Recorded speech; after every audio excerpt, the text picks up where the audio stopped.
जननी जन्मभूमि से स्वर्गादपि गरीयसी, जननी और जन्मभूमि स्वर्ग से भी महान है। और इस्लाम कहता है माँ के कदमों में जन्नत है। तो माँ कहने में संकोच नहीं करना, जोर से बोलना, माँ की कृपा से संसार में है, माँ की कृपा से संसार में है। अरे माँ माँ क्या करते हो, माँ तो बड़ी ज्ञानी है और माँ ने तुमको पैदा किया, ये माँ की मेहरबानी है। तो क्या बोलोगे? माँ।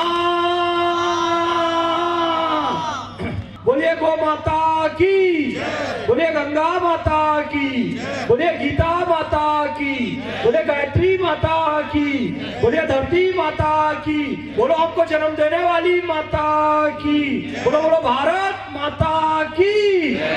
ये अंगद का पांव है हिंदू सनातन मंच, गौ के लिए, गंगा के लिए, गायत्री के लिए।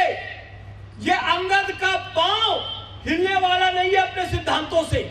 ये हिंदू सनातन मंच सदा इस देश की सभ्यता और संस्कृति के लिए अंगद के पांव की तरह अड़ा रहेगा।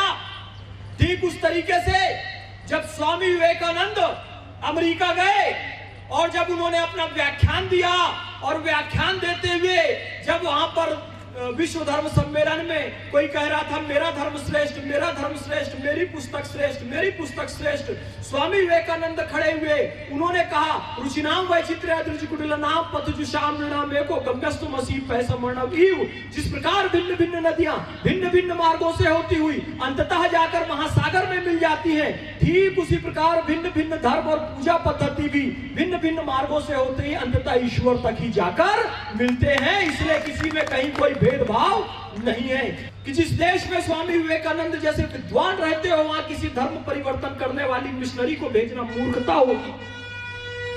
तो स्वामी विवेकानंद को नीचे दिखाने के लिए एक भोज का आयोजन किया गया, सेंटर टेबल लगाई गई, एक के ऊपर एक सारे ग्रंथ रखे गए, सबसे नीचे गीता को रख दिया और लोग स्वामी विवेकानंद का मजाक उड़ाने लगे। ऐ स्वामी विवेकानंद, देखो कल तुम जिस सनातन धर्म की प्रशंसा कर रहे थे, जिस भारतीय संस्कृति को बड़ा बता रहे थे, उस भारतीय संस्कृति, उस सनातन धर्म का ग्रंथ कहाँ है? सबसे नीचे में है। स्वामी विवेकानंद जिसने देसी गाय का दूध पिया है उसे कोई बाहुबल में भी नहीं हरा सकता और बुद्धि बल में भी नहीं हरा सकता।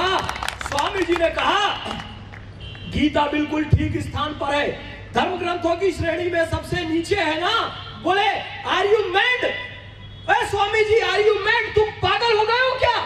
गीता सबसे नीचे है, तुम कह रहे हो सही स्थान में है। पागल मैं नहीं हुआ हूं, पागल तुम हो गए हो। ध्यान से देखो, गीता सबसे नीचे स्थान पर है धर्म ग्रंथों की श्रेणी में। यह गीता का सही स्थान है, क्योंकि नीचे से गीता का मजबूत आधार हट गया तो बाकी भरभरा कर नीचे गिर जाएंगे। मैं कहना चाहूंगा मेरे भाई, ये टीवी में डिबेट में जो बैठने वाले नेता हैं, अल्लाह ना करे, भगवान ना करे, तब तुम्हारे साथ कुछ बुरा हो जाए कि रक्त की जरूरत पड़ जाए, एक्सीडेंट हो जाए, कुछ आपके घर में अनहोनी हो जाए, तो वहां पर बैठने वाला दिल्ली का नेता तुम्हारी मदद के लिए नहीं आएगा। यही आसपास के जो तुम्हारे भाई है ना, यही तुम्हारे लिए दौड़ के आएंगे। बोलो रेशमा बाजी, कोई वहां से आता है क्या? दौड़ के नहीं आता है। हमारे आस पड़ोस में जो हमारे भाई रहते हैं वही हमारी मदद करते हैं। इसलिए उनकी बात में आकर कभी अपने नगर का माहौल खराब नहीं करना, कभी अपने बीच में भेदभाव पैदा नहीं करना।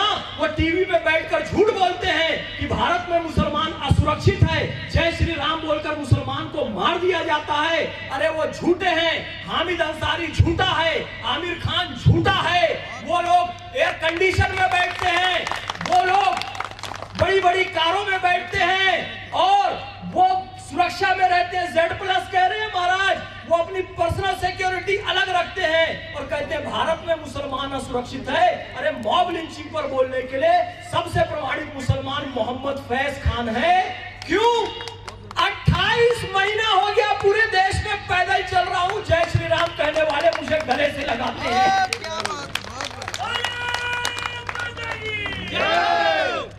जय श्री राम कहने वाले मुझे फूलों से लाद देते हैं और तुम कहते हो जय श्री राम बोलकर मुसलमानों के साथ अत्याचार किया जाता है। अरे नहीं नहीं, झूठ। इस देश के सनातनी का विरोध कसाब की विचारधारा से है और कलाम सदा दिल में बसते हैं। और भाई हमारा मुस्लिम राष्ट्रीय मंच, हम तो कहते ही हैं कि कसाब की विचारधारा को तो विरोध होना ही चाहिए। क्यों साहब, चौधरी साहब, ठीक है कि नहीं? कसाब का तो विरोध होगा। कसाब का तो विरोध होगा और जो कलाम है वो दिलों में रहेंगे।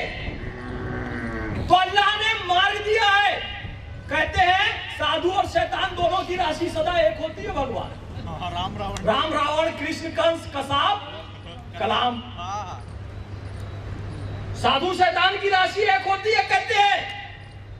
तो अल्लाह ने भारत के मुसलमानों को संदेश दिया कि अगर कसाब के मार्ग पे जाओगे तो आतंकवादी कहलाओगे और कलाम के मार्ग पर जाओगे तो भारत रत्न हो जाओगे। भारत रत्न हो जाओगे। उस्ताद बिस्मिल्लाह खान साहब भारत रत्न, अमेरिका ने कहा हमारे यहां आकर बस जाओ। क्या कंठ है आपका। पूरी दुनिया में हमने ऐसा म्यूजिशियन नहीं देखा। जितना पैसा जितना धन चाहिए ले लो, अमेरिका में आकर बस जाओ। यूरोप वाले कहते हैं हमारे यहाँ आकर बस जाओ।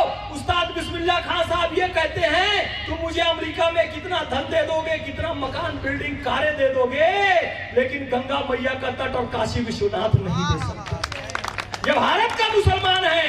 कुछ भी अपना नाम रख लो, राम कह लो, रहमान कह लो, हम सब इस सनातन संस्कृति का अंग है। मेरे भाई इस बात को ध्यान रखना। इनमें से कोई भी अरब ईरान इराक के जैसा दिखता है क्या। ये सब यही के दिखते हैं ना।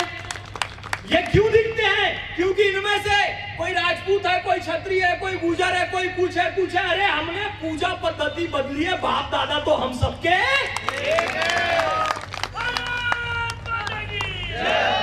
बोलो सत्य सनातन धर्म की, बोलो